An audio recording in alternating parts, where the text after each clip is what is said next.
ওর কোনো ঘাবড়ানোর কিছুই নাই, দয়া করে কেউ ঘাবড়াইবেন না, যা করার আমি করতে আসি। আপনারা সবাই যদি এরকমের ঘাবড়াই যান তাহলে আমরা কাজ করবো কেমনে?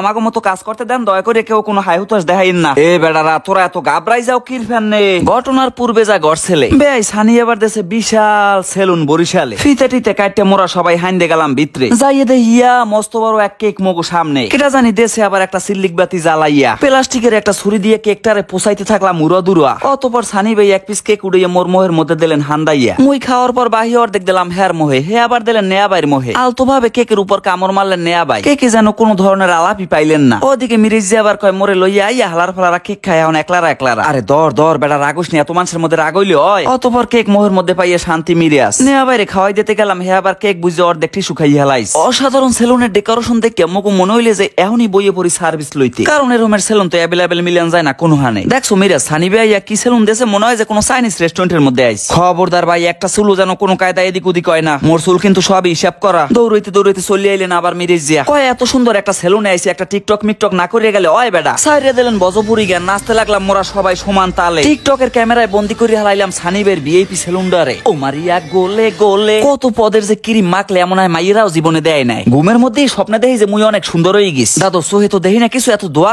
আগুন লাগছে কোনো আনে নাকি? আরে না রে ভাই, আপনার আপডেট সার্ভিস চলতে আছে। মগো সেলুনে যে কত ধরনের ফ্যাসিলিটি আছে পাইবেন না বরিশাল কোনো হানে। কিছু খুনের ফানে মনে হইতে লাগলে যে বিদেশে চলে গেছে। আরে এই বেটার জায়গায় যদি একটা মাতারি থাকতে তো আরো কত ভালো হইত। আর দুগ্গ সুন্দর তুলতুল্লে নরম থাকতে। ও কি ভাই মিরিজের অপরাইছি করে কি চান্দে পাঠাই দেবে নাকি? মিরিজে কয় বন্ধু আমারও তো হেই মনে হইতে আছে, আমি চান্দে গেলে তোর ফানে মাটি লইয়া মো দেখিস। ঠিক আছে বন্ধু যা, শুভ কামনা রইলে তোর ফানে। অতপর শ্যাম্পু দিয়ে ধুয়ে দিলেন সুন্দর করে মোর মাথার চুলগুলো। রে এত সুন্দর যে সেলুনের সার্ভিস হইতে পারে কল্পনার বাইরে।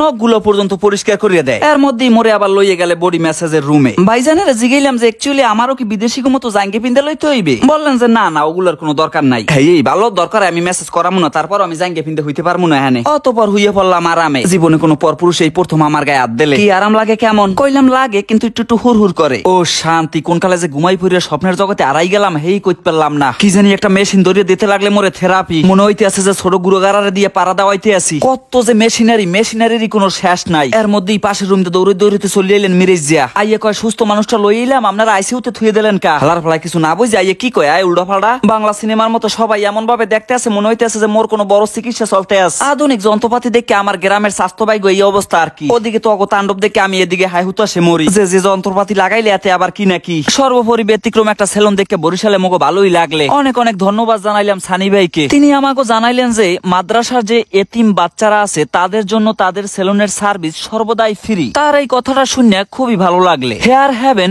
এই সেলুনটি বরিশাল বগুড়া রোড বাংলাদেশ ব্যাংক সংলগ্ন B2 এবং ভুলুমন শোরুমের পাশে অবস্থিত।